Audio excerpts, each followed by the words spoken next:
word. Speaking of scat, you want to introduce us to this movie, Shaun? No, I don't. Wow. It's not as good as I remembered, but there's a lot of good things you can say about it. It's a terrible movie, but This shit was a fucking wreck, a train wreck to get through. Welcome to I Spit on Your podcast. This week, for some fucking reason, we watched House of a Thousand Corpses. That's not even how the intro goes. Welcome to I Spit on Your podcast, the only podcast where we don't use cups for our drinks. I'm Shaun. As I'm always, Tyler. I'm Justin. There we go. Today we wasted our fucking time watching House of a Thousand Corpses. The great thing about this movie is I did a little bit of research and found out that nobody was picking up the rights to this movie, and Rob Zombie was like running out of money making it. And so some of the scenes and some of the stuff he actually filmed in his house. And I think that that's just absolutely amazing that you have such a passion project or that you're willing to go to so many lengths to get it out. And I just wanted to make that known because I think that that's an absolutely amazing thing that he did. That's definitely the main positive I have to say about this movie. As this episode goes on, I'm going to say a lot of negative things. This was thus far the most difficult movie we've done for me to get through to the end of. This was the first movie that really truly felt like I was doing homework. But one of the things that I will give it is that it's the absolute textbook definition of a passion project. Like there isn't a corporate or money grabbing atom to this entire movie. This is 100% a guy who loves horror making horror, and I respect the hell out of that, even though it didn't pan out for me. Yeah, it's basically an art project that he did. I honestly feel like this was a Texas Chainsaw B movie. It was almost a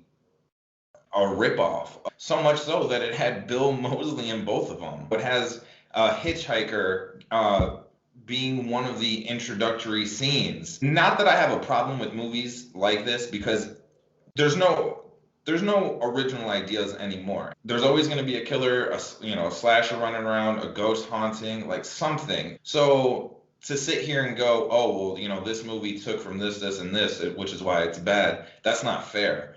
But the amount of similarities that this movie had specifically to that franchise, it's like a sci-fi ripoff. You're not wrong saying it's super influenced by Texas Chainsaw. But I think as it goes on, it kind of distanced itself. Not necessarily for the good, but it branches itself out of being a Texas Chainsaw copy and paste. The thing that got me the most was the introduction, and when you first hear about Dr. Satan, that storytelling is creepy.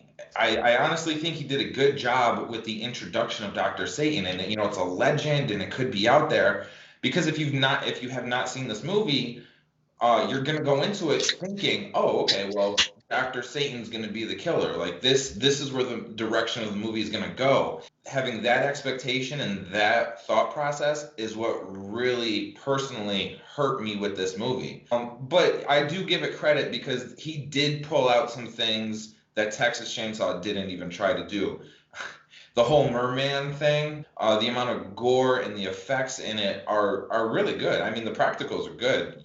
It just kind of seems like a movie that you've already seen before. And then with the very small inclusion of Dr. Satan, it's like he's messing with you. He gives you something, he doesn't let you have it, and then he gives you a small dose and the movie's over. When you actually do see him, that was actually one of the few parts of the movie that I thought was executed well. Because they did a good job making him look fucking insane. I think you're both right there. Like Shaun said, the introduction and the beginning of Dr. Satan was really awesome to build this suspense that something you want to see, and waiting as long as you did to finally see him, it paid off. But it was like a blink and you miss kind of moment for it, because I mean, in that, Dr. Satan really wasn't even the more important part of what was going on. He was just in the background. You had his brute that was basically doing the cat and mouse chase. You were just left wanting so much more, like you were almost gypped. I think that a Dr. Satan movie would be a good movie by itself. And the design of Dr. Satan at the end really is awesome. Honestly, when you go from this movie up through his later stuff, I personally feel like he has gotten better in terms of purely directing. I think that he is necessary in horror. The reason why I say that is because his ideas, his concepts, and his stories can be great. They can be very good. They can be, what you want to see. But they're just covered up by shitty plot or dialogue or decision making, or not even decision making of the characters, of the directing, or of the the writing. You talk about a 31, and I think that that's an incredible idea. People, how I am with my trapped movies. You're trapped, you have to get through it, you have to fight to survive. But I didn't feel tension in that movie. I didn't feel nervous or worried or anything like that. I felt like once everybody was in there and getting hunted down, you could basically figure out who was going to survive and who wasn't. I curse a lot. I know I do. I have a bad mouth, but it's like his dialogue goes out of their way to be dirtier, to be more explicit. I think you hit the nail exactly on the head. To me, the dialogue in his movies always sounds like it was written, and I feel like this is the third recording in a row that I've made this simile, but it just keeps coming up. Very edgy middle schooler, like it was written by like Sid from Toy Story. It just comes off so incredibly contrived to me. The thing that I keep saying that's so frustrating is he's talented. He doesn't need to do this stupid shit. He's talented enough to make a good movie that's good on its own merit and isn't full of like edgy teen dialogue and like color reversed stills and like all this like really dumb tacky gimmicks. I see based on his work that he doesn't need to rely on that stuff, but he insists on doing so. He may not need to, but I mean, obviously, maybe he just loves it. Well, no. I mean, he might enjoy that. Clearly, making films is not his first, passion in life. He's clearly a musician, number one, way ahead of everything else. He's a showman, and if you look at his music videos, I mean, they're silly. They are, but he's a showman. Like, he's trying to do something. He's trying to incorporate horror. So I think that horror, regardless of what platform, I think horror is his true love, because his music is horror, influenced. His movies are horror influenced. His home is horror influenced. Everything Rob Zombie has horror influence in it. So he just found two great platforms to show them off. So the next point that I come to is that Dwight Schrute's in this movie, and I think that's funny as shit. As I'm watching him pick up the hitchhiker, it happens to be his wife. I think that this is a really great acting performance by her as well. When she acts very innocent and caring and nice when she's playing them, compared to how just vicious and nasty and off the wall she gets when shit goes nuts. I think it's a really good range. After the kids were at the house and they had that weird little fucking costume show or whatever, which I thought was unnecessary, but whatever. I thought that when they were the scarecrows, when they were disguised as the scarecrows and they ambushed and got the kids, I thought that was creepy as fuck. These kids, feel like they're backed in a corner, so they're tensed up. They're missing their friend. They don't know what's going on, and then all of a sudden these fucking just scarecrows start going at them. So that was a really great piece of horror, and I really enjoyed that being in there. It's really cool because, I mean, that's like the moment where shit finally hits the fan. Yeah. You give them this false sense of hope that their car is ready and then they can leave. Then they drive up and the gate's shut and they're just like, oh, what the hell? And then the scarecrows just climb down off their posts and just, knock them out and drag them. I say this as a bit of a criticism, but Rob Zombie may not even take it that way. I don't give a shit about the plot of this movie.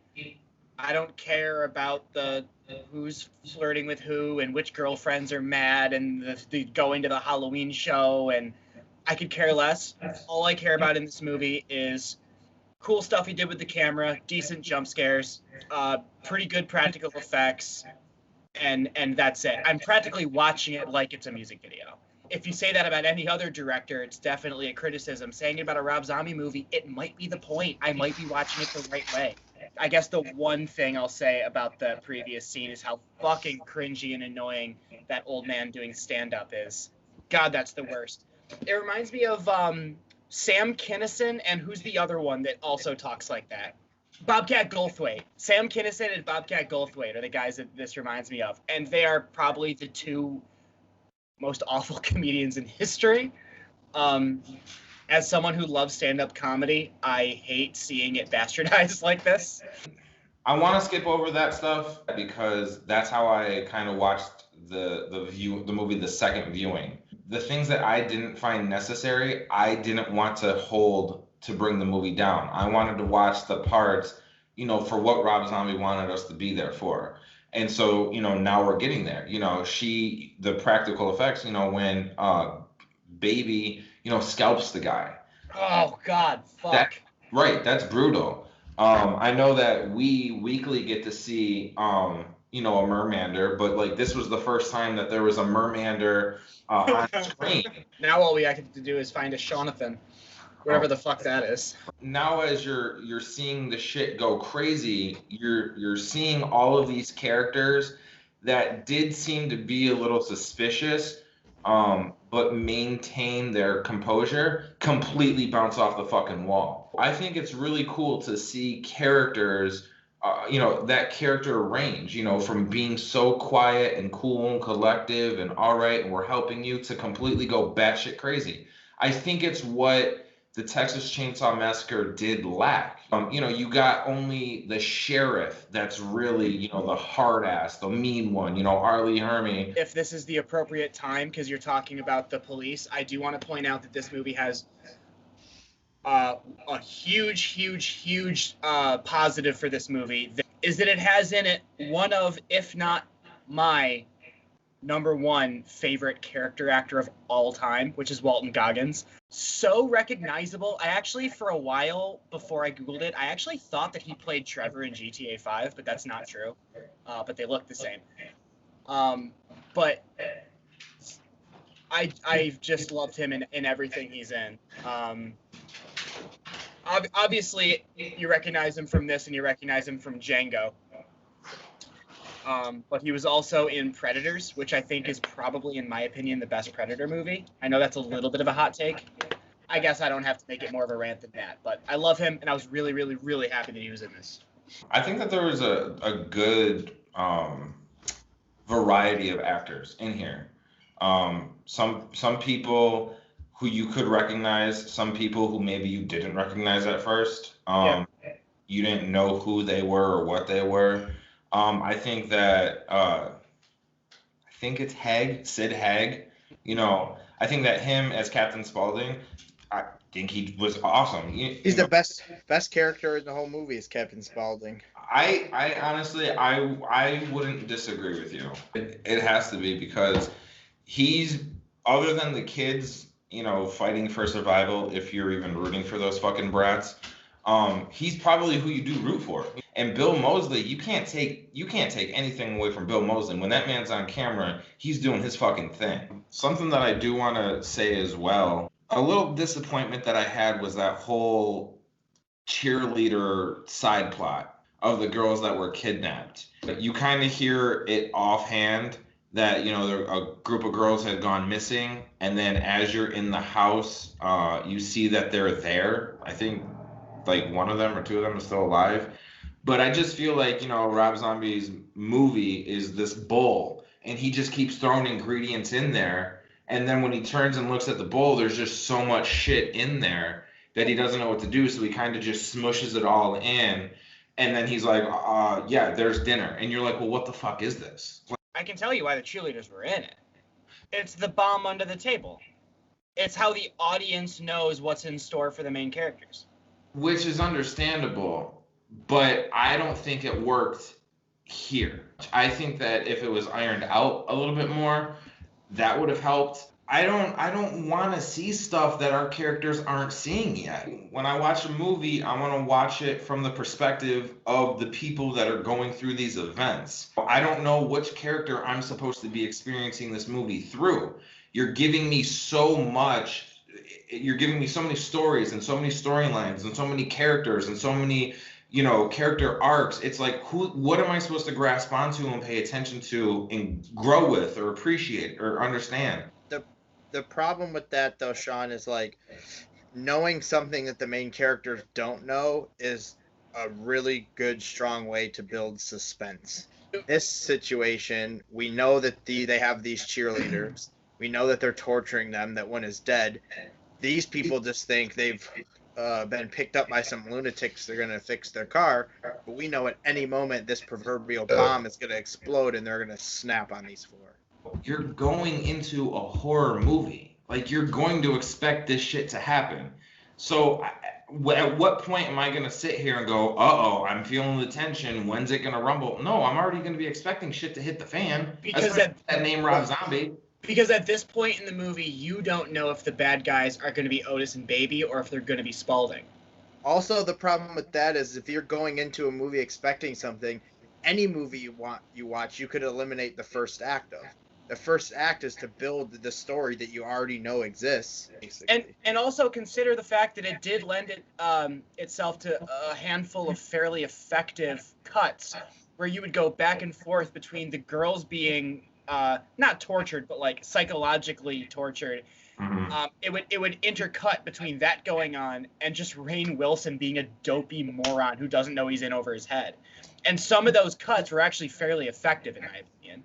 There's just too many ingredients for this for me to enjoy in this small sample size. If it was just ironed out a little bit more, a little cleaner, then this movie would be a hell of a lot better.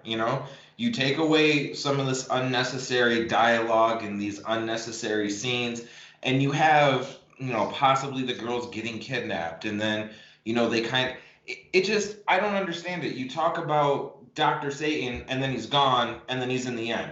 And then you talk about these girls, and then they're gone, and then they're splattered in here. And then you see Captain Spaulding, and then he's gone, and then he's over here. And it's just like, we're just doing so much, and it's just so chopped and then smushed together. That is what I don't like.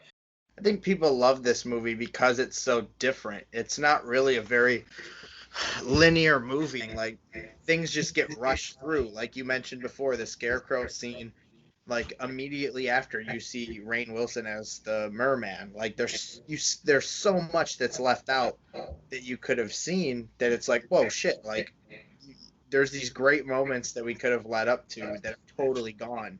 But on opposite end of that, I kind of put that as one thing I actually did enjoy, or that there's kind of something for everyone in this movie.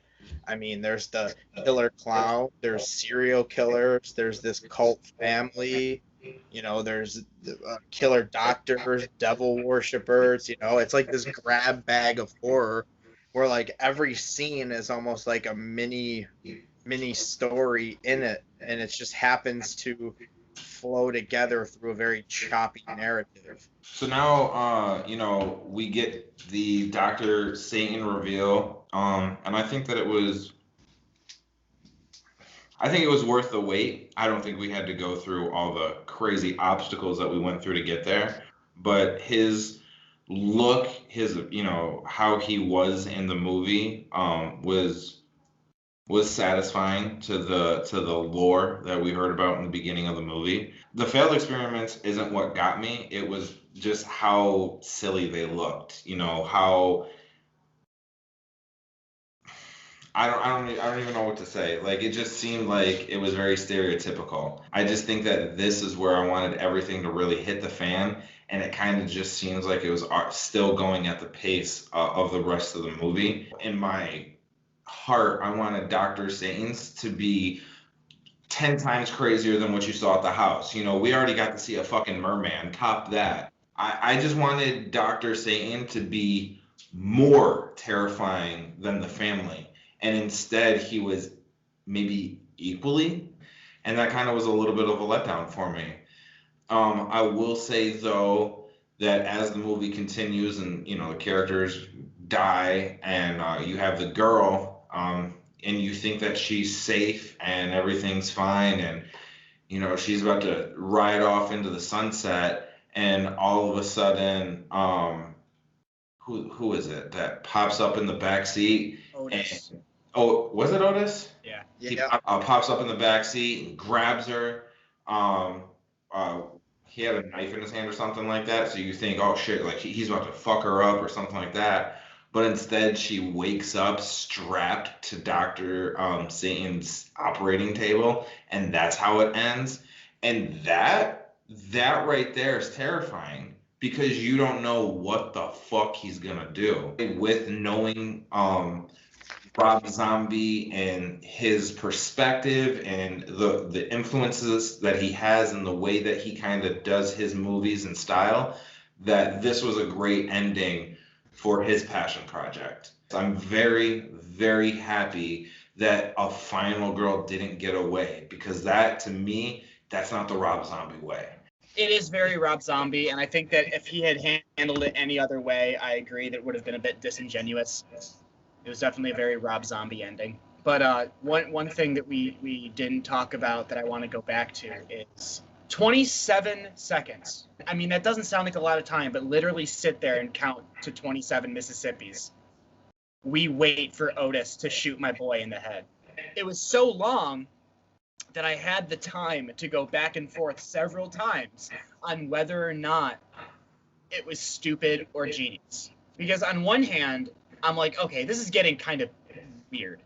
But on the other hand, I could kind of see that it maybe was almost meant to be, you're almost kind of supposed to be feeling what Steve, I think his character's name is feeling at the time. Because a moment like that where you're waiting for someone to pull the trigger with a gun to your head would feel like an eternity. Problem with it is we didn't get enough time. I mean, I love Steve because I love that character actor. But in the movie, we didn't get enough time with him to really warrant a death that's supposed to be that dramatic. Like, it probably would have been more effective if it happened to a more relevant character. I agree with that. It may be the most, like, important death. Maybe not necessarily in this film alone, but in the terms of the whole Firefly family story. Well, because he was the last person that knew anything. Is that what you're getting at? Well, he was also a police officer. Well, so was the first police officer that they shot instantly. Right. So, but the death of the two of them combined. Yeah.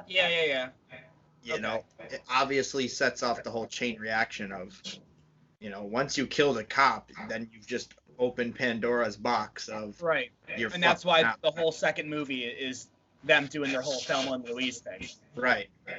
There's a lot of other scenes though that like tried to have an artsy thing that totally like fell flat on its ass way more if you look at like when Captain Spaulding's being robbed, them doing like the criminals running in on the shaky cam, like their perspective, and then totally abandoning that right after was really fucking stupid. There were just too many attempts at like having a real art movie that just totally failed. Art movie or music video movie? I mean, are those not kind of the same thing? Yeah.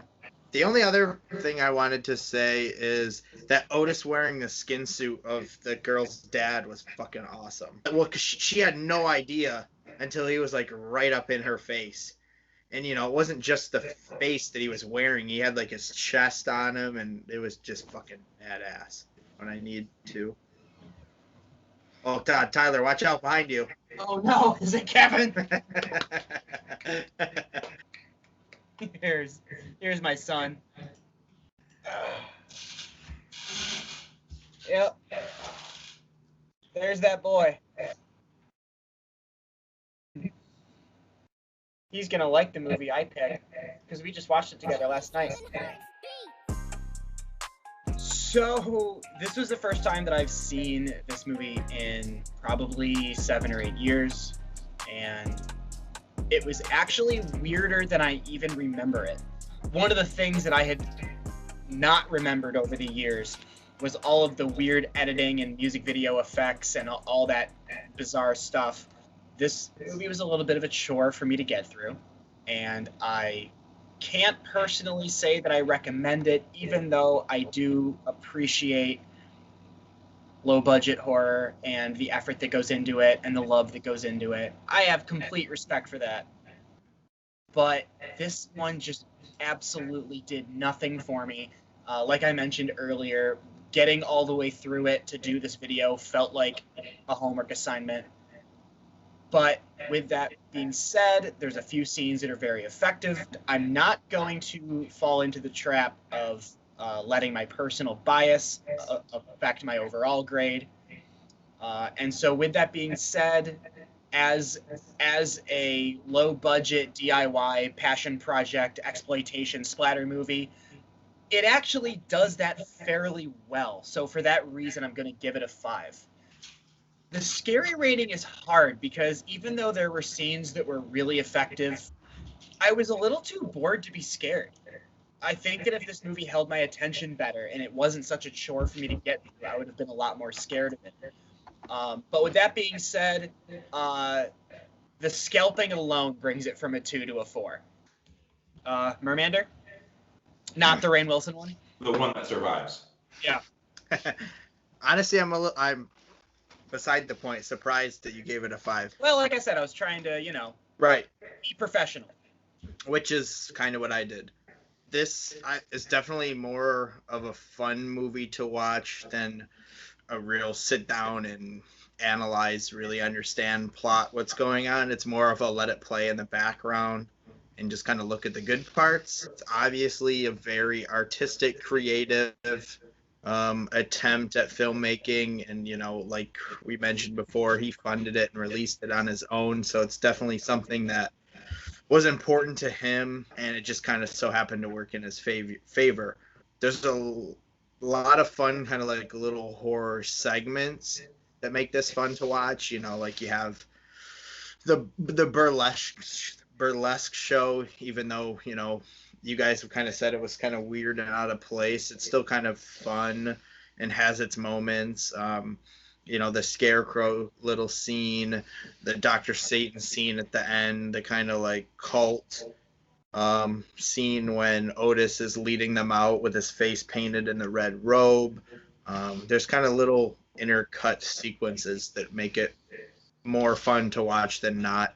The practical effects were actually pretty sweet. Obviously was super heavily influenced by the Texas Chainsaw Massacre, and you could feel it definitely in the first half more than anything. It really felt like it was just kind of copying a lot of plot details, like Shaun mentioned. I feel like this is a pretty good introduction to the Firefly family. I can understand why it's not universally liked. It's a very out there movie. It's definitely something that horror buffs and people who really like horror are probably more influenced to enjoy than most people.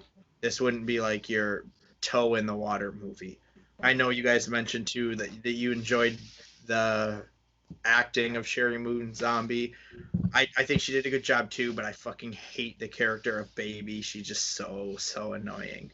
Trying to go the same way Tyler did with like basing it on merit and what it actually is. And I mean, I personally do enjoy this movie. I like it. It was actually in my top 20, tied with combined with The Devil's Rejects. So with all that being considered, I actually did give it a 6 overall. And for scary, I actually also gave it a 4.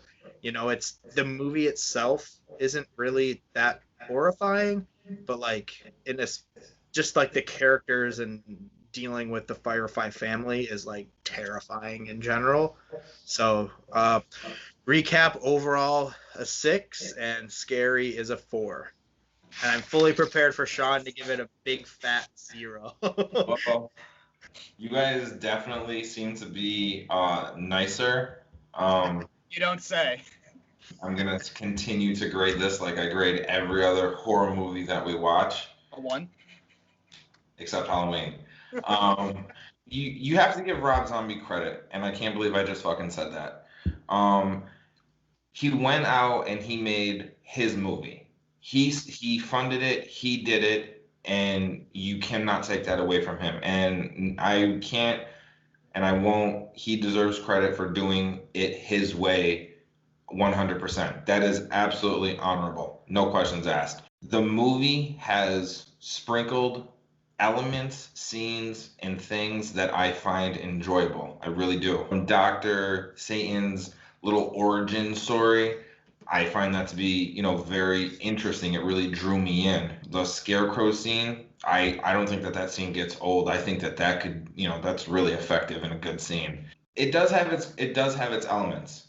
And like I kind of said earlier when we were having our discussion, I don't necessarily think that Rob Zombie is, a director first or a musician first. I think that he is a horror entertainer first. This one, I think that he got maybe a little in over his head because it was his first feature film. And I think that everything that he enjoyed and everything that he wanted to do, he put in here. With the excitement with wanting to do it, with wanting to have your own film. And I think for me personally, that's what hurts this movie. The choppiness of it, the including of certain plot points, but then taking them away and then giving them back. I'm just not a fan of that. If that's the style of movie that he makes, then I can't tell him he's making movies wrong because he clearly does have a following for them. But that's not a movie that I enjoy. That's not a movie that I can sit through and want to watch. I just think that he just put too many ingredients in here, and you just can't taste everything. And it hurts it. It does hurt it. This movie overall is a 2. And it's lucky that it got a 2. The reason why it got a 2 was because of the intro and the scarecrows and the ending. Rob Zombie's not going to give you a traditional ending. He's not going to give you a traditional movie. So for your final girl to actually not be a final girl at all and everybody to die, good for you. Like, you know what? Fuck it. You went out on a limb and you went all the way for it. You deserve credit for doing that shit. Scariness rating, though, that's where I have an issue because I don't know what I'm supposed to be afraid of. I'm going to have to say the scariness is a 2 again. But that is our episode on House of a Thousand Corpses. I'm sorry to have put you through that. Justin is not. If you are drinking something, please pour one out for his cousin who didn't make it in this movie. Please like, share, subscribe, tell anybody and everybody that you want to about us. Even the people that you don't like, tell them to come fucking see us. We don't like each other and we still see each other every week. That's right. Again, I'm sorry we put you through this, but I'm actually excited that we did do this because, like I said, it's a movie that I didn't enjoy and I wanted to give it a chance. With all of that said and wrapped up, I'm going to give it to my brother who has a shit stain on his head because the next episode is his. We've been very cautious about doing movies that we really, really like, because we're still in our fledgling stage. So what I decided to do was test the waters of doing a movie I really like, but it's still being a movie that isn't very big or well known. We've done 2 movies in a row that were very much intended to be fun over being good.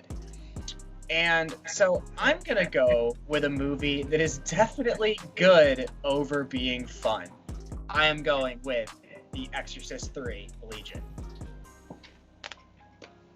And no, you don't need to see the first 2. They only very vaguely reference it.